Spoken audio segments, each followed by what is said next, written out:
আমাদের চলাফেরার জীবনে কিন্তু প্রত্যেকের হাত থেকে হুটহাট করে ফোন পড়ে যায়। আর ফোন পড়ে গিয়ে কিন্তু ম্যাক্সিমাম টাইম ভেঙে যায়। তো আজকে আমি এমনই একটা ফোনের কথা বলব যে এই ফোনটা হুটহাট করে পড়লেও কিন্তু সহজে ভাঙবে না এবং এটা ফুল ওয়াটারপ্রুফ। তো আজকে আমার হাতে দেখতে পাচ্ছেন Oppo F31। এই ফোনটা নতুনই লঞ্চ হবে। এখনো কিন্তু লঞ্চ হয়নি। তার আগে আমরা হাতে ইউনিটটা পেয়ে গেছি। তো বন্ধুরা এই ফোনটা নিয়ে আজকে পুরো আলোচনা করব। এই ফোনটার পারফরম্যান্স, এই ফোনটার বিল্ড কোয়ালিটি এবং এই ফোনটা কতটা ভালো দৈনন্দিন জীবনে ব্যবহারের ক্ষেত্রে। তো সেটা নিয়ে আজকে আমরা কথা বলব। তো চলুন ভিডিওটা শুরু করা যাক। তো চলুন প্রথমে দেখে নেওয়া যাক এই ফোনটার বক্সের মধ্যে কি কি দেওয়া আছে। তো নরমালি একটা ফোনের বক্সে যেগুলো দেওয়া দরকার সবগুলো কিন্তু এই ফোনটার মধ্যে আছে। তো প্রথমেই বক্স ওপেন করলে আমরা এখানে পেয়ে যাবো একটা প্রিমিয়াম কোয়ালিটির কভার এবং আগের এফ সিরিজের ফোনগুলো নিয়ে আমরা দেখে এসেছি বক্সের মধ্যে 45 ওয়াটের চার্জার দেওয়া হতো, কিন্তু এবার এটাকে বাড়িয়ে দিয়ে 80 ওয়াটের চার্জার দেওয়া হয়েছে। তো এবার আমরা কথা বলবো এই ফোনটার বিল্ড কোয়ালিটি এবং ডিজাইন নিয়ে। তো প্রথমে বিল্ড কোয়ালিটি নিয়ে বলা যাক। তো এই ফোনটা যে চারি সাইডে বডিটা দেখছেন এটা হচ্ছে damage proof 360 degree armour body দেওয়া আছে।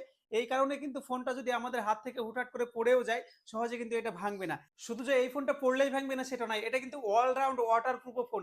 এখানে আইপি রেটিং 69, 68 এবং 66ও দেওয়া আছে। এই কারণে কিন্তু এই ফোনটা যদি জলের মধ্যে পড়েও যায় তবুও কিন্তু এই ফোনটা কিছুই হবে না। এবার কথা বলা যাক এই ফোনটার ডিজাইন নিয়ে। আমরা দেখে এসেছি বরাবর অপর এফ সিরিজের ফোনগুলো কিন্তু ডিজাইনগুলো খুব সুন্দর হয়। তো সেক্ষেত্রে কিন্তু এটারও কিন্তু ডিজাইনটা খুব সুন্দর। তো আমরা এই ফোনটা যখন হাতে নিচ্ছি কিন্তু খুব একটা অসুবিধা হচ্ছে না হাতে নিতে এবং এটার প্রিমিয়ামনেসটা কিন্তু অসাধারণ দেখতে পাচ্ছেন। এই ফোনটার মধ্যে এমনই কিছু হাইলাইটেড ফিচার্স আছে যেগুলো না বললেই নয়। কিন্তু আমরা সাধারণ জীবনে কি করি, আমরা ফোন কিনতে গেলে প্রথমে দেখি এই ফোনটার র্যাম রাম কত আছে, এটার প্রসেসর কি দেওয়া আছে, এটাতে ব্যাটারি কত দেওয়া আছে এবং এটার কত ওয়াটের ফাস্ট চার্জার দেওয়া আছে।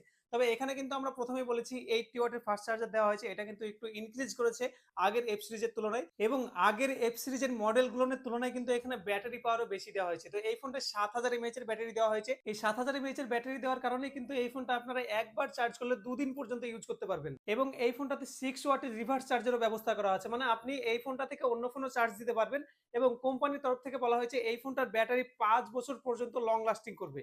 আমরা কোথাও ট্রাভেলিং এ গেলে কিন্তু আমরা পাওয়ার ব্যাংক সঙ্গে নিয়ে যেতাম, কিন্তু ভেবে দেখেছেন এই ফোনটাতে 7000 এমএএইচ এর ব্যাটারি এবং 5 বছর পর্যন্ত এই ব্যাটারিটা ভালো থাকবে এবং রিভার্স চার্জেরও ব্যবস্থা আছে। তো এই ফোনটা কিন্তু নিজেই একটা পাওয়ার ব্যাংক, আমাদের কিন্তু আর পাওয়ার ব্যাংকের প্রয়োজন হবে না। যেমন এই ফোনটার নেটওয়ার্ক, আমরা দৈনন্দিন জীবনে ফোনে কথা বলার সময় অন্যান্য ফোনে দেখেছি নেটওয়ার্কের অনেক প্রবলেম হয়, ফোনে কথা বলতে গিয়ে অনেক অসুবিধায় পড়তে হয়, কিন্তু এই ফোনটায় সেই রকম অসুবিধা হবে না। কেন জানেন? এই ফোনটায় চিপ এসন দেওয়া আছে এবং এই ফোনটায় এমনই অ্যান্টেনা দেওয়া আছে যেটার ফলে কিন্তু আপনাদের ফোনে নেটওয়ার্ক সবসময় ভরপুর থাকবে এবং আপনারা ফোনে সবসময় ইজিলি কথা বলতে পারবেন কোনো প্রবলেম ছাড়াই। এবং এই ফোনটায় আপনারা dual sim dual active 5G plus network type পেয়ে যাবেন। এবার অনেকে বুঝতে পারবেন না ডুয়েল সিম ডুয়েল অ্যাক্টিভ এটা আবার কি।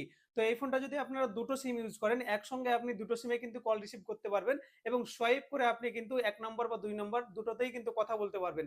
এবার এই ফোনটার ডিসপ্লে সম্পর্কে জানা যাক। তো এই ফোনটার ডিসপ্লে সাইজ 6.57 ইঞ্চির অ্যামোলেড ডিসপ্লে দেওয়া হয়েছে এবং এটার ডিসপ্লের বেজেল কিন্তু খুবই কম এবং ডিসপ্লেটা দেখলে কিন্তু আপনাদের আইফোন ফিলিং দিবে। এই ফোনটার রেয়ারে কিন্তু দুটো ক্যামেরা আছে, একটা 50 মেগাপিক্সেল এবং একটা 2 মেগাপিক্সেল এবং ফ্রন্ট ক্যামেরা হিসাবে এখানে 16 মেগাপিক্সেলের ক্যামেরা দেওয়া হয়েছে।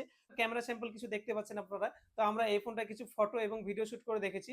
তো নরমালি এই ফোনটা ইউজের ক্ষেত্রে ঠিক আছে। তো এই ফোনটা কাদের কেনা উচিত বা এই ফোনটা কাদের জন্য বানিয়েছে কোম্পানি সেটা আমি ভিডিও শেষে বলছি। এবার আমরা কথা বলবো এই ফোনটার প্রসেসর নিয়ে। তো এই ফোনটায় মিডিয়াটেক ডায়মেনসিটি 6300 প্রসেসর দেওয়া আছে। যে প্রসেসরটা এই ফোনটাকে 6 বছর পর্যন্ত স্মুথলি চালাতে পারবে, মানে কোনো ল্যাগ হবে না সেটাই বলেছে কোম্পানি। এবং এই ফোনটা 4300 মিলিমিটার স্কোয়ারের কুলিং ভ্যাপার চেম্বার আছে, সেই কারণে কিন্তু এই ফোনটা গরমও হবে না। চলো এবার জানা যাক এই ফোনটা কাদের কেনা উচিত এবং এই ফোনটার দাম কত। তো এই ফোনটা দুটো ভ্যারিয়েন্টে পাওয়া যাবে, 8-এর সঙ্গে 128 জিবি এবং 8-এর সঙ্গে 256 জিবি। তো 8 128 ভ্যারিয়েন্টের দাম 23,000 টাকা দাম এবং 8 256 দাম 25,000। তো এবার মেন কথা আসা যাক এই ফোনটা কাদের কেনা উচিত। অ্যাকচুয়ালি যারা ডেইলি লাইফে হেভি ইউজ করেন ফোন, হোয়াটসঅ্যাপ কলিং বা বিজনেস পারপসে অনেক কিছু কাজ করেন ফোনের মধ্যে, বা অনেকে ট্রাভেলিং এ যান বা একদিন চার্জ দিয়ে হয়তো 2 দিন ইউজ করতে চান, অনেকে হয়তো চার্জ দেওয়ার সময় নেই বিজনেস পারপসে কাজের ক্ষেত্রে। তো তাদের জন্য কিন্তু এই ফোনটা। আর বিশেষ করে যারা হুটহাট করে ফোন এখানে ওখানে পড়ে যায় কাজ ক্ষেত্রে, অনেকে দেখা যায় রাজমিস্ত্রি কাজ করে, রাপ ইউজ করে ফোনটা সবসময় এখানে ওখানে পড়তেই থাকে, তাদের জন্য কিন্তু এই ফোনটা। তো এই ছিল আজকের ভিডিও। তো যদি ভিডিওটা ভালো লেগে থাকে তাহলে অবশ্যই একটা লাইক করে দিবেন এবং আমার চ্যানেলটাকে সাবস্ক্রাইব করে পাশে থাকবেন।